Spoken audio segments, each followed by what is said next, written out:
Peut-être juste une question supplémentaire. Est-ce que vous avez lu l'appel aujourd'hui de la quinzaine d'élus socialistes publié dans le Parisien? Je l'ai lu rapidement. Non, je ne l'ai pas lu, mais si vous... Eh bien, on va en parler voilà. très brièvement d'ailleurs avec Jean-Philippe Mallet que nous avons en ligne. Excusez-moi Jean-Philippe Mallet, vous êtes en ligne avec nous, député de cette 11e circonscription, député socialiste. Vous faites partie des co-signataires. Vous demandez à François Hollande de, je cite, remettre l'agenda économique et social en tête des priorités de l'action gouvernementale et d'instaurer la grande réforme fiscale redistributive annoncée par le président François Hollande durant la campagne. Jean-Philippe Mallet, pourquoi cet appel aujourd'hui à travers la presse au chef de l'État? Il nous semblait, bonjour. Bonjour Jean-Philippe. Nous avons Arnaud Richard effectivement avec nous sur le plateau. Bonjour, chers collègues. Tu vas bien? Député, très bien, je te remercie. Chers collègues députés des Yvelines Tout à fait. Que je rencontre régulièrement, tout à fait. Voilà. Alors, en ce qui concerne cet appel, voilà, pourquoi interpeller aujourd'hui par voie de presse le président de la République? Simplement, vous savez, c'est dans la suite, le prolongement d'un appel qui avait donné lieu d'ailleurs à un ouvrage, à un livre, plaidoyer pour une gauche populaire, qui avait été publié avant les élections présidentielles, en réaction, vous savez, à une note qui avait été publiée par Terra Nova et qui disait, il faut que la gauche se focalise sur les classes moyennes et moyennes supérieures. Nous disons, ces députés-là, nous disons non. La priorité, quand on est de gauche, c'est de s'intéresser aux classes populaires et aux classes moyennes. Le chômage, la lutte contre le chômage... Pour vous, ce n'est pas le cas actuellement? Le gouvernement ne fait pas ce qu'il faut. En tout cas, les discussions, les débats qui portent ne sont pas vraiment sur ces questions-là. Je pense par exemple au mariage pour tous. Non, alors voilà, moi je dirais pas ça. Franchement, on a voté le budget, on s'inscrit dans la majorité, on soutient évidemment le gouvernement, et il ne s'agit pas pour nous de condamner François Hollande. Il s'agit simplement de dire, à l'issue de cette phase qui a vu le vote du budget 2013, et où il y a eu quand même des choses importantes qui ont été votées, il s'agit de dire aussi, mais il faut aller plus loin.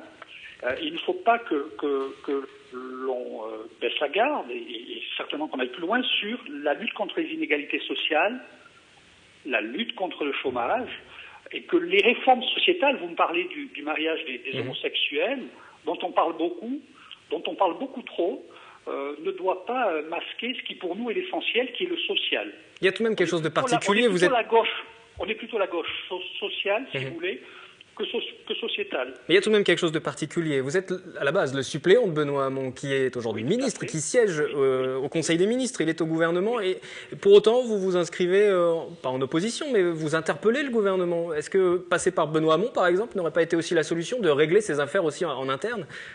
Non, mais vous savez, on n'est pas en opposition au gouvernement. C'est tout simplement un appel. On se situe vraiment pas en opposition, puisque nos votes le montrent au Parlement.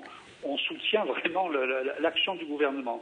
Il s'agit simplement de dire, voilà, il faut aller plus loin. Il y a eu des choses qui ont été promises également pendant la campagne des présidentielles. Par exemple, fusionner la CSG et l'impôt sur le revenu.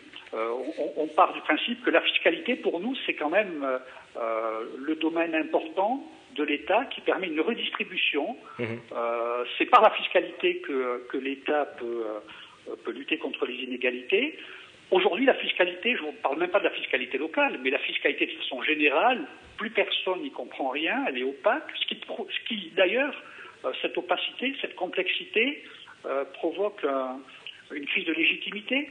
Les Français, et à juste titre, ne comprenant plus ce qu'ils payent, mettent en cause la fiscalité. Donc on appelle de nos voeux une réforme qui tende à une plus grande simplicité, une plus grande clarté et une meilleure progressivité. Effectivement, l'engagement que vous mentionnez, c'était l'engagement numéro 14 de François Hollande pendant la campagne de fusionner l'impôt sur le revenu et la CSG pour simplifier un petit peu et puis rendre progressif ces différents prélèvements. Un tout dernier mot, puisque nous vous avons en ligne, Jean-Philippe Mallet. Ce week-end, des jeunes appartenant à l'UMP dans votre circonscription, la 11e, ont décidé de vous faire parvenir un ballon de football et un maillot également à votre nom, afin de rebondir sur une séquence diffusée lors d'un reportage de 66 minutes sur M6 le 9 décembre, où on peut voir Avia Souli et d'autres députés du Parti socialiste, dont vous, discuter sur la façon dont on pouvait obtenir, c'était en pleine séance à l'Assemblée, des billets gratuits pour le Stade de France. Cette petite séquence se retrouve d'ailleurs sur Internet. Alors je ne vais pas vous demander si vous avez déjà reçu ce ballon et ce maillot, mais en tout cas, quelle réponse vous leur apportez? Ils vous interpellent et ils nous disent un député doit se montrer exemplaire, et là ça n'a pas été le cas. Écoutez, moi je vous réponds simplement, regardez la vidéo.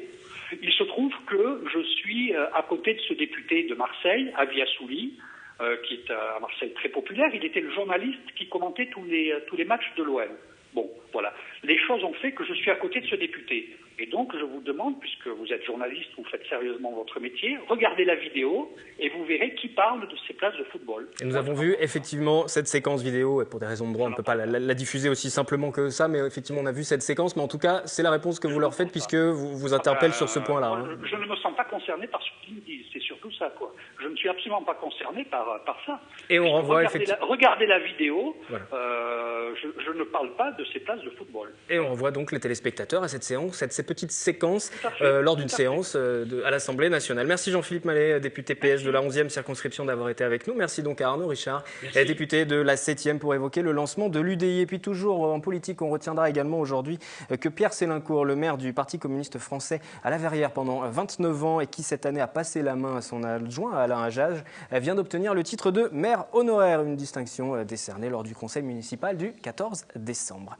Les villes ont obligation avant le 31 décembre de se regrouper entre elles. Un schéma de coopération intercommunale a été arrêté. Il fixe les périmètres de ces nouvelles communautés d'agglomération. Les explications. D'ici au 31 décembre, la notion de ville, comme on la connaît, ne va plus exister. Les communes doivent se regrouper, à l'instar de ce qui existe depuis 40 ans dans l'agglomération saint-quentinoise. Cela a fait l'objet d'âpres discussions entre les élus et la commission départementale de coopération intercommunale a arrêté son périmètre. En ce qui concerne la communauté d'agglomération de Saint-Quentin en Yvelines, pas d'évolution du périmètre.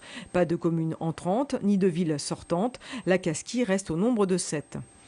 Maurepas et Coignères feront une intercommunalité à 2.